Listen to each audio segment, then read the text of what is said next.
Welcome to The Valley's Voice, Arizona Live's Legal Truths. Hello and welcome to The Valley's Voice, Arizona Lives and Legal Truths. I'm your host, Travis Meltzer, founder and managing attorney at Valley Injury Law. Today on The Valley's Voice, we're joined by a leader whose work is driven by vision, discipline, and purpose. James Igbinovia is the founder of the Igbinovia Group, a company built on thoughtful strategy, long-term thinking, and the belief that real success is measured by impact, not just outcomes. James's journey reflects the realities of building something meaningful, calculated risk, hard lessons, and an unwavering commitment to growth. Today, we're talking about leadership, entrepreneurship, and what it truly takes to build a business with intention in a world that often rewards shortcuts. James, welcome to the show. Thanks for having me, Travis. It's such an honor. No, man. Well, thank you. No, I appreciate you taking the time out of your day. And so, James, for listeners meeting you for the first time, tell us a little bit about you and your background and path into the business. Oh, man, a lot about me. But I've been in the business for 21 years. I've been in the Valley also for about 21 years by way of Nigeria. I was born in Nigeria, moved to California when I was 3-4 years old. So spent most of my formative years in California and then moved here when I was 21. So I've been here for 21, 22 years now. And it's been amazing. Mortgages is what I do. And that's been the only thing career-wise I've ever done. I think we've all had that stint in college doing bartending and serving and et cetera. But this has been my career. This has been my journey. And this has been what I've loved to do for the last 20 plus years. And that's amazing. And so, during that journey, what led you to form the Igbinovia Group, and kind of let us know what the original vision was? Yeah. So, I mean, you go through in the business, the various stages of the business, right? So it's like you want to just learn the business. Then you want to be somewhat efficient and develop a level of efficacy within the business. And then all of a sudden it becomes, okay, I want to take it to higher heights. And then the next is, okay, like I want to take care of my clients at a better level. And then then it just kind of morphed into, I've always had the mentality of, I always want to fix, I can always fix a loan. There's always a way forward for a client. And I never want to turn a loan away or a client away. And so that's kind of that was the impetus of, hey, I'm going to build this thing. I'm going to create it. I never have to say no to a client. We always have a workaround, or what I like to say, strategery, to help them get it done. So that's kind of what came of that. And now here we are, and I can truly say that's what we do. No, and that's amazing. I think especially in a market, so to speak, much like what I do in personal injury, that is flooded, that is very saturated, so to speak. And it's interesting to find that creative niche, so to speak, when it comes to that. And so, you kind of already answered the question with your creativity, but, what problem or gap for potential clients did you see that kind of forced you or pushed you into creating your own group? Yeah, I think most lenders can do the vanilla A paper, 740 FICO, putting down 20%, et cetera, et cetera, et cetera. For me, I like to work within, what some would call, I don't want to call it the gray, but I just know how to look at something, like look at it like a home that needs to be remodeled, but nobody knows what to do with it. I look at loans the same way. So I'm like, okay, no, this is how we would flip this and make that work. And so that became it. So I found myself really working with a lot of self-employed borrowers. I found myself working with those with challenged credit. I found myself now, working with a lot of investors, well-heeled individuals. They make a lot of money, but they don't show it on paper. So they need that strategery to make the magic happen. So that became the driving force, and that's become my niche over the years. Yeah, no, and it's amazing. I think, from an outside standpoint, it's not like a lot of us are like, yeah, mortgages, the most creative, fun, artsy looking thing. But when I've heard you talk about it, to me, I have no idea what you're really, but for me, it makes it sound I wouldn't say interesting, but at least, palatable, where you make something that's uninteresting or, foreign to a lot of people, and you make it something that people can at least understand and they see where you're coming from. I appreciate that. That's the aim for sure. Yeah, absolutely. I mean, you're in, like I said, you got to find a niche, and I think you found it. And so, with you as an individual, James, like I said, we've known each other for a little while, and I've seen. I wouldn't say you change over the years, but at least you adapt, right? And you have to. So, how would you describe your leadership style as it takes as a founder of the Igbinovia group, but also just day to day? So I'm a big proponent of allowing people like one leading by example, but also allowing people to find their own voice and find their own way of doing things, right? I can do all of their jobs. Could I do it all at a high level? The answer is no, maybe to some degree, but I think it's always good to have the right who's, and once you found the right who, let them figure out how. So that's really my leadership style, and I'll just be there to kind of like, hey, this didn't work. This may want to revisit or that method or that mentality or whatever. But as a leader, I drive the culture. So if our culture is one of fun, one of taking care of the client at a high level. If we make a mistake, we own it. Period. I don't care. Like I don't. We just do whatever it takes to make it right. And so I lead that culture, and we have a lot of fun as a team and as a company. And I think at the end of the day, because I lead it, they see it, they propagate it, and I'm just there to say, hey, you guys are doing a great job. So I really have, to be truthful, a fairly hands off approach. So Yeah. I let the best people do what they're supposed to do. That's the gig. No, exactly. And I think that's a great way to run things.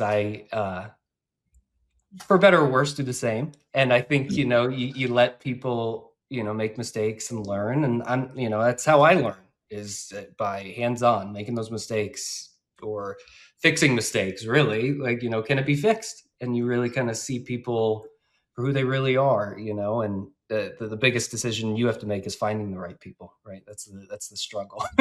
So That is definitely the struggle. I mean, we've been through. I can't tell you how many iterations, but the one thing I have learned on that front is good people find good people. So, it's you start realizing, okay, this person could be in my tribe, this person could be in my tribe, and you just keep adding pieces. But we've done the off the street cold, and that's a challenge, right? You just need good people to help you find good people. yeah. No, absolutely. No, and I think building a business with a focus on the environment and focus on the community within the business and really just that culture is an unfortunately missed opportunity by a lot of people and Yeah. don't understand the importance of it for sure. And I think you've done a great job. And I think what a lot of the people listening now want to kind of hear is, you've done this for a few years, we'll say, and you've seen the highs and lows, not only of the valley, but of your business. So, like, what opportunities are you seeing in your business, but also just around the valley right now? I think we are in a space where people are trying to figure out what's next, right? And so is it the AI? Is it this? Is it that?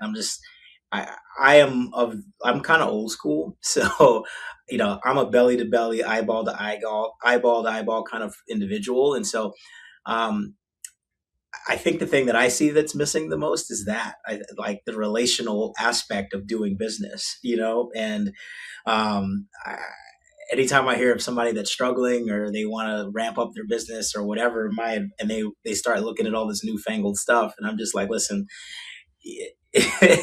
you got to get face to face with decision makers, people that matter, get in relationship with people, care about people on a high level. Those are the methodologies in today's, I think, in almost any role in any job that's going to really take you from one place to the other, right? I mean, you could be even in IT,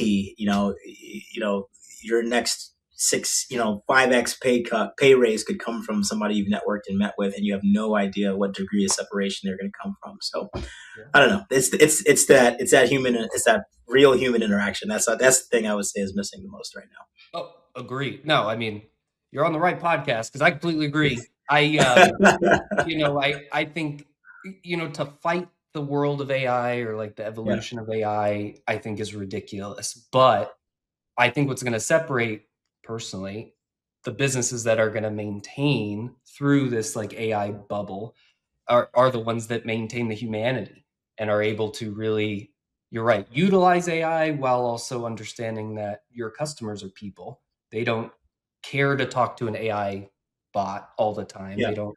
So yeah, no, you're absolutely right in identifying that avenue and pathway to really continue the business as is while also utilizing AI. Because candidly, if you don't, you'll probably fall behind long term. So no, I think you're absolutely right. And so with the business moving forward in the AI friendly world or tech friendly world, especially in mortgages, now what do you see in your business as kind of some of the toughest moments in building it growing forward? I mean, we're at the forefront of it at the moment. The biggest challenge has been for us has been kind of like just some technological delays. Like it's just not quite there yet.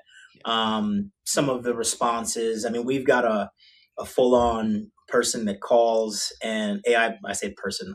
We have a bot that calls and it sounds just like you and I are having a conversation. It's whimsical. It has, your colloquial statements, all of those things really built in there. So I heard the beginning phase of that, and now it's become so much more robust because it's constantly learning, right? But you're right. I think at the end of the day, as long as you have the mindset of this is a tool, not a replacement of what I do, then no matter what, you're going to be okay. I don't really look at it as a challenge. It's just a tool, like, I mean, at some point, a pencil and a paper had its challenges, and then now it's become, there, you don't even need that anymore, right? So, You're absolutely right.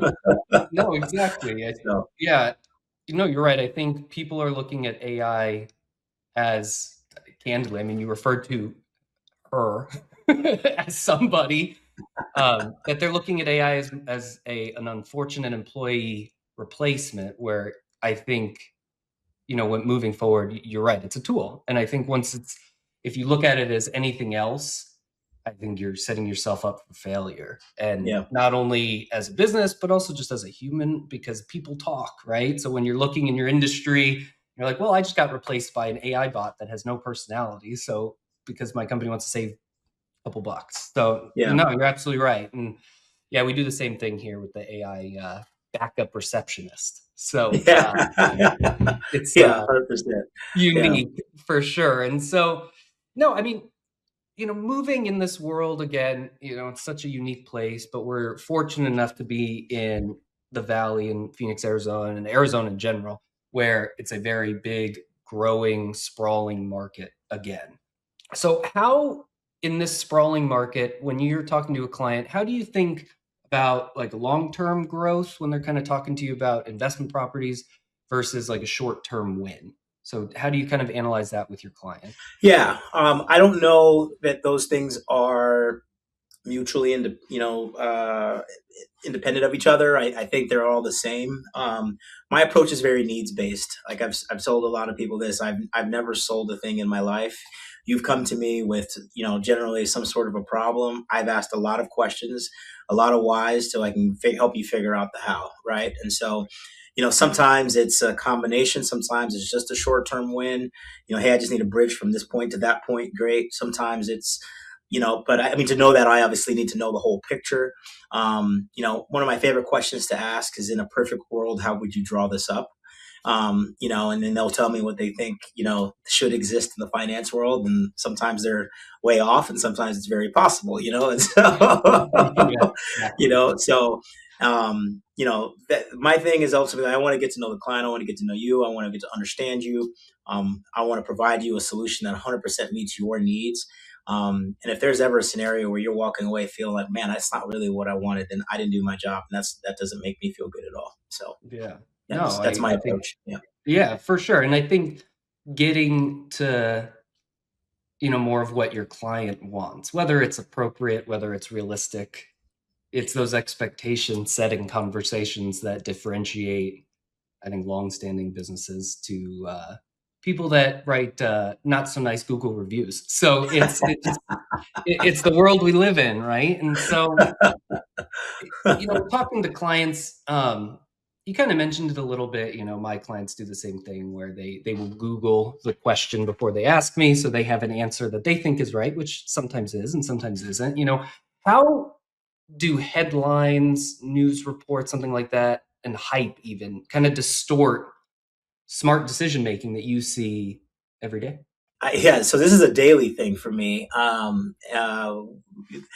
Yahoo News or whoever will come out and say, "Oh, mortgage rates dipped, a quarter of a percent," and I'll give you a great example. Our president came out and said, "Hey, we're going to buy 200 billion in bonds," and the market was, going into Friday morning was loving it. Friday morning, nothing happened. Friday afternoon, rates dropped massively. Friday evening, rates had spiked back up to a worse scenario than where we started, right? And so it just, but by the time that hit the news, it's Monday, right? Now it's Sunday, Monday, and now I'm fielding all the phone calls on that. I'm explaining to people, hey, this is what happened, this is it. And so truthfully, I welcome it because it's a good opportunity for me to reconnect, make sure they're good on, are we meeting your goals? Are you happy with where we're at, where we're going? But yeah, in this world of misinformation or delayed information, it's just a constant battle, and I'm just, I just try to educate. Luckily, I love the sound of my voice, so I'm happy to continue educating individuals. but that's the job I'm in. My job is an educator. That's just what I do. Yeah. No, you're absolutely right. I think taking a step back, a lot of people would benefit from, taking a look at their clients and understanding that they don't have the knowledge that you have, or Yeah. my clients don't have the knowledge that I have about the specific situation. So they are doing their best.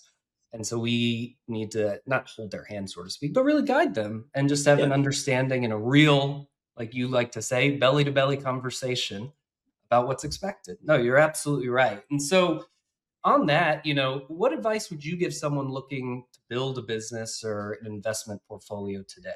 When it comes to building, I'm a big find a need, fill a need individual. So, I hear a lot of friends that come up with these crazy ideas and different ideas, and I'm just like, how's that scalable? Where are you going to go with that, et cetera, et cetera? Is this going to truly like replace your income? How do you 10x that? So on and so forth. So that's always something to consider. From an investment perspective, I think, I think that it's not an option. It's something that you should be striving for ultimately all the time. Okay. So, just like having a savings account is, just like owning your own home is, I think investments is one aspect of that. Let's call it 25% of the pie. And so that can look like investment properties. That can look like investing in the stock market. I think it could be both. So that's I'm a big fan of that. That's what retirement looks like. That's what, not depending on Social Security, if it's even going to be around, is going to look like. So I'm not counting on it. So my education to all of my clients and friends and people I love and care about is invest in yourself, and so that you can be financially free down the line. No, that's great advice. And so, we got a little bit more. So what's next for the Igbinovia group? A lot. So yeah, we're Igbinovia Group's doing great things. We're expected. Last year we did almost double the volume from 2024, which was great. So we're looking to continue that trend, and then moving into 2026, we're also doing a lot more on the hard money side of things, a lot more on the fix and flip construction. We're truly becoming a nonstop solution, or a one-stop solution for everything. So, dealing with more higher leverage investors, dealing with more higher profile builders. That's really what's next. Also, really leveraging our VIPs and really helping our VIPs grow. So, for example, Travis, you're one of my VIPs. So, doing what we can to help you is really what I care about. Everything else always works itself out, but yeah, so working with a lot more of our VIPs, our financial advisors, really helping them grow and educate and so on and so forth. That's really what's on the docket for us. But we anticipate this year to be a really, really, really good year. So I'm just thankful. No, it's amazing. Now I'm excited to see where you go this year. And I know you're a big traveler. And so, but also to just where the business goes. It's great to see it grow. And really, like I said, while it's not an education-based business, you have based your business growth in education, and that is very commendable. So I grossly appreciate it. So before I let you go with your busy day, and I know you probably have 17 meetings right after this one, so thank you for taking the time. I like to do quick fire round for all the guests, and I I never send these to people, not that I sent you any of the questions before, but I definitely never send these. So let's see, it's more of a yes or no, first thing that comes to mind. So early mornings or late nights? Both. Both, yeah, no sleeping. Yeah, I sleep about 5 hours a night, so I'm not, yeah. Oh man, more power to you. I do too. I don't do well with 5 hours, but I also Yeah. sleep 5 hours, hence the lighting. It looks so biggest lesson, that you learned the hard way. Oh man, so many. You know, you want to Biggest pump too. lesson, I would say, if I were to sum up some of the lessons, it all came down to embrace the suck faster. Yep. No, yeah, say it again. Embrace the suck faster. You're absolutely right. Yeah, It's most of the time what you try is not going to work, but how are you going to yeah, make it better and fix it? Yeah, yeah. no, you're right. And one book that changed your perspective. Whew. Probably Take the Stairs. Okay. Take Yeah, the Stairs. Well, I'll add that Take the one to my Stairs. list. Yeah, So. fantastic book. I tell people it's not the Bible, but it's the next best thing to it. So Yeah. One piece of advice you wish more people followed. I think that a lot of people think that things come easy, and so I think the one piece of advice that I think they followed is um, good things come to those that work. No, agree. People have that was it that well, some people or most people feel the need that they deserve stuff, that they Yeah, deserve it. So no, you're right. While you might deserve it, you still got to work for it. So you got to no, I work. Yeah, you appreciate got to it. work. James, thank you for sharing your perspective and lessons you've learned building the Igbinovia group. Conversations like this remind us that success isn't just about where you end up, but how you build along the way. To our listeners, if today's discussion resonated with you, take a moment to reflect on how intention, discipline, and long-term thinking show up in your own work. Remember, if you've been injured in an accident, visit azvalleyinjurylaw.com or find us on Instagram at Valley Injury Law. You can also find our incredible guest, James, on Instagram at JamesIGHome. So be sure to like, subscribe, and leave a review if you enjoyed today's episode. We appreciate you all joining us on The Valley's Voice, and we'll see you next time. Thanks for watching. Be sure to hit that like and subscribe button and leave us a review in the comments.